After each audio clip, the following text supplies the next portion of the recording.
सभी साथियों को जय जोहार। आज भारतीय छात्र संसद के इस कार्यक्रम में हमारे मंच पे विराजमान हमारे हिमाचल के स्पीकर साहब, एमपी साहब और युवाओं के लिए एक प्रेरणा माने जाने वाले जेएनयू के हमारे लीडर भाई कन्हैयालाल जी, कन्हैया कुमार जी और साथ ही इस एमआईटी के अंदर अध्ययन करने वाले देश के कोने कोने से, विभिन्न राज्यों से, विभिन्न समुदायों से यहाँ पर जितने जो छात्र हैं, और विशेषकर मैं पिछली बार जब एमएलए था उस दौरान आया था और राहुल जी के पिताजी से मेरी मुलाकात हुई थी और उनसे मैं काफ़ी प्रभावित हुआ था। तो आज शायद किसी कारणवश बिजी है, यहाँ पर नहीं आया, मैं आया तब मैंने उनको सबसे पहले याद किया था, क्योंकि उनके जो पुत्र है राहुल जी ने ये एक मंच दिया।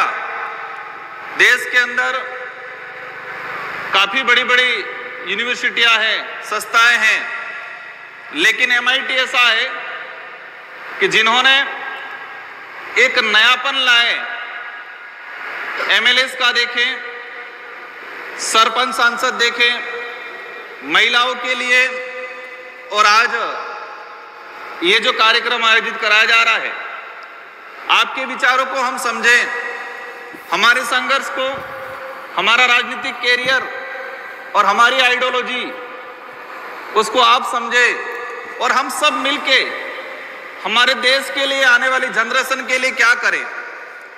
आज का जो विषय है, हमारे देश के अंदर राजनीतिक जो विचारधाराएं हैं और विचारधाराओं से संगठन, राजनीतिक पार्टियां चलती है।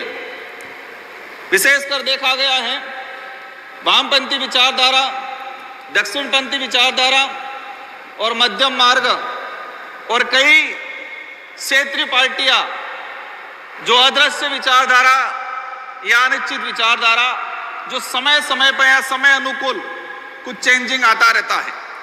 हम बात करेंगे कि हमारे जो राजनीतिक पार्टियां हैं देश के अंदर, इन राजनीतिक पार्टियों की विचारधारा कैसी है, क्या है, और देश आजादी के बाद से लगा के इन पार्टियों की जो विचारधारा थी उसमें कहां कहां चेंजिंग आया, और इन विचारधाराओं से हमें और हमारे देश को क्या मिला और आगे क्या मिलेगा।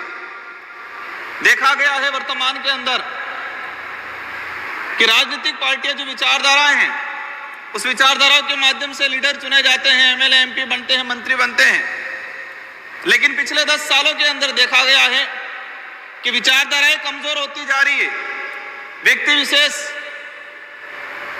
या व्यक्तिगत स्वार्थ ज्यादा बढ़ता जा रहा है। देखा गया है, आपने सबने देखा है कि जिस व्यक्ति ने अपना पूरा कैरियर या मान लो 20-25 साल किसी पार्टी के राजनीतिक विचारधारा से आगे बढ़ा और कब पता नहीं किधर चले जाते हैं, तो देखा गया है विशेषकर अभी पिछले 5-10 सालों के अंदर कि विचारधारा डाउन होती जा रही है, व्यक्तिगत स्वार्थ ज्यादा बढ़ता जा रहा है, और ये चीजें हमारे देश को, आने वाली पीढ़ियों को, आने वाले भविष्य को कमजोर करेगी।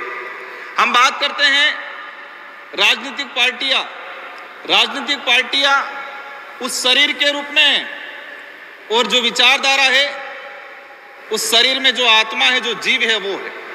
कोई भी संगठन अगर इसकी विचारधारा मजबूत नहीं है, उसकी विचारधारा नहीं है, तो बिना आत्मा का शरीर के रूप में है वो संगठन।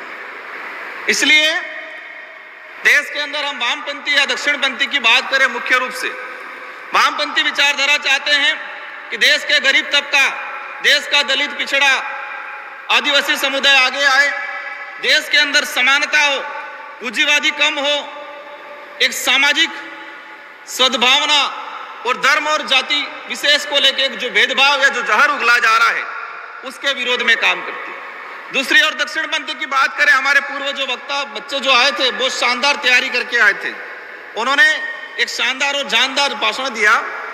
दक्षिणपंथी की बात करें हैं, राष्ट्रवाद की बात करते हैं, हम हमारी परंपरा, हमारी संस्कृतियों का संरक्षण की बात करते हैं। हर विचारधारा में कुछ अच्छाइयां हैं, कुछ बुराइयां हो सकती है, लेकिन हमको सबको समझते हुए हमारे देश के हित में अगर दक्षिणपंथी की बात करें वो राष्ट्रवाद की बात करते हैं, और वामपंथी की बात करें वो गरीबों की बात करते हैं। राष्ट्रवाद का निर्माण तब तक नहीं हो सकता है जब तक हमारे देश का आम गरीब का विकास नहीं होगा। उस आम गरीब को, आम दलित को, जो आदिवासी समुदाय जो जंगलों में रहता है, जिसको मूलभूत सुविधाओं से वंचित रहता है, अगर उसका डेवलप नहीं कर पाते हैं, उसको मजबूत नहीं कर पाते हैं, तब तक हमारे राष्ट्र का निर्माण करना या राष्ट्र को मजबूत करने की कल्पना पूरी नहीं हो सकती। इसलिए हमारा देश उस दिन मजबूत होगा, हमारा देश उस दिन विश्व गुरु पूर्ण रूप से माना जाएगा जिस दिन हमारा देश का प्रत्येक पिछड़ा, दलित, आदिवासी, जो जंगलों में, जो पहाड़ों में आज 2 वक्त की रोटी के लिए तरसता है, अच्छी एजुकेशन के लिए तरसता है, अपने इलाज के लिए तरसता है, उन लोगों तक हमने सुविधा पहुंचा के उनको अगर मजबूत नहीं किया, तब तक हमारा देश मजबूत नहीं हो पाएगा। हमें भविष्य में ऐसी नौबत नहीं लानी है कि विदेश या कई दूसरे देशों के हमारे राष्ट्रपति जी या प्रधानमंत्री जी आए और हमें हमारे देश की गरीबी छुपाने के लिए पर्दा लगाना पड़े, हमें हमारे देश की कमजोरी छुपाने के लिए हमें कुछ पर्दा डालना पड़े। ऐसी नौबत नहीं आए, इसलिए हमारे देश का जो पिछड़ा वर्ग है, हमारे देश के जो युवा है, उनके लिए हमें कुछ करने की जरूरत है। मुझे उम्मीद है कि संस्था में पढ़ने वाले जितने जो बालक बालिकाएं, बच्चे हैं, आप आने वाले समय में इस देश का भविष्य बनने वाले हो। और मेरा भी संघर्ष देखें, आपने देखा होगा एक छोटी सी पिक्चर के माध्यम से, और मुझे सौभाग्य मिला राजस्थान विधानसभा में पिछली बार 2018 में जो मैं जीता था, राजस्थान के अंदर सबसे कम युवा था, सबसे कम एज का युवा था मैं। और जब मैं शुरुआत में गया 200 एमएलए, मुझे डर था। डर इस बात का था, जब मैंने पहली बार जाके देखा 200 में से सबसे कम एज का, और मुझे तब पता चला जब मेरा शपथ ग्रहण हुआ उस दिन, तो एक डर था कि यार मैं सबसे कम एज में आ गया हूं। और आप यकीन नहीं करोगे, जब मैं पहली बार चुनाव लड़ा था, आज तो मैं नेता की ड्रेस में आया हूं, लेकिन जब पहली बार चुनाव लड़ा था, विधायक बना था, मैं टी शर्ट और जींस पैंट के ही चुनाव लड़ा था और जीत के भी गया था। कोई साधन नहीं थे हमारे पास, कोई धन दौलत नहीं था। आप यकीन नहीं मानोगे, हमने शुरुआत में बाइक पे प्रचार किया, एक मोटरसाइकिल पे प्रचार किया हमने, लेकिन हमारी विचारधारा मजबूत थी, हमारा संकल्प मजबूत था। हमने हमारा जो संघर्ष था युवाओं के लिए, गरीबों के लिए, आदिवासी समुदाय के हक अधिकारों को लेके, तो मैं ये कहानी इसलिए बता रहा हूं कि आपको अपना लक्ष्य हासिल करने में आपकी गरीबी कहीं बाधक नहीं आएगी। आ सकती है कुछ हद तक राजनीतिक उपलब्धियां प्राप्त करने में, लेकिन अगर आपने ठान लिया है कि मुझे कुछ कर गुजरना है, आपने ये ठाना है कि मुझे गरीबों का, इस देश के युवाओं का, आने वाली पीढ़ियों के लिए कुछ कर गुजरना है, और ठानने के बाद उस दिशा में आप रात दिन काम करते हो, मेहनत करते हो, तो आपको उस लक्ष्य तक जाने में कोई नहीं रोक पाएगा। कहा जाता है युवाओं के लिए, हम भी कहते हैं युवाओं को आगे आना चाहिए, लेकिन युवाओं को आगे आने में काफी परेशानियां आती है, कई चीजों का सामना करना पड़ता है। मैं इस मंच से इस बात को ज्यादा साझा नहीं करना चाहूंगा, लेकिन एक बात और बोलना चाहूंगा। जब मैं भी कॉलेज में पढ़ता था, आप भी पढ़ते होंगे, कई बच्चे ऐसे जो इस संस्था से हैं, बाहर घूम रहे होंगे, वो एक अंदर से एक माहौल बन रहा होगा, यार क्या है ये चीज, क्योंकि देश के अंदर ये मैसेज फैला रखा है, आज भी है, थोड़ी बहुत गिरावट हुई है बात अलग है, राजनीतिक गंदी है। ये सुनने में आता है अधिकतर कि राजनीतिक गंदी होती है, और उसी बात को हमारे युवा ये समझते हैं, हाँ राजनीतिक गंदी है, और राजनीतिक से दूर रहते हैं। आप अध्ययन कर रहे हो, वहां पर भी पॉलिटिक्स हो रही है। आप समाज में कुछ प्रतिनिधित्व कर रहे हो, समाज का कुछ मुद्दे को लेके, युवाओं को मुद्दों को लेके आगे कर रहे हो, वो भी पॉलिटिक्स है। पॉलिटिक्स तो कोई गंदी नहीं होती। कई अंबेडकर जी ने विशेषकर कहा है, उसके अलावा कई लोगों ने कहा है कि राजनीतिक वह सत्ता की चाबी है, राजनीतिक वह सत्ता की जो कुंजी है जो आपके अधिकारों का ताले खोलने का काम करती है। इसलिए आप सबको ये मन में रखना है कि राजनीतिक गंदी नहीं है, युवाओं को राजनीतिक में आने की सख्त जरूरत है, और विशेषकर पढ़े लिखे युवाओं को। लेकिन राजनीतिक में तब आ पाएंगे कि अपन ग्राउंड पे जाएंगे, धरातल पे जाएंगे। हम यहां बैठ के, एजुकेशन भी जरूरी है, लेकिन एजुकेशन के बाद आपको कुछ समय आपके फील्ड में देना है, उस गरीब की पीड़ा को समझना है। हमने पार्लियामेंट में बैठ के, यहाँ सदन में, विधानसभा में बैठ के जो योजना लागू कर दी है, उस गरीब को उस योजना का प्राप्त करने के लिए कितने पापड़ बेलने पड़ रहे हैं, उस बात को समझना पड़ेगा। जाके उनकी पीड़ाओं को समझना पड़ेगा, उनकी जरूरतों को समझना पड़ेगा, उनकी भावनाओं को समझना पड़ेगा, और फिर हम राजनीतिक में कदम रखेंगे तो आप कभी असफल नहीं होंगे।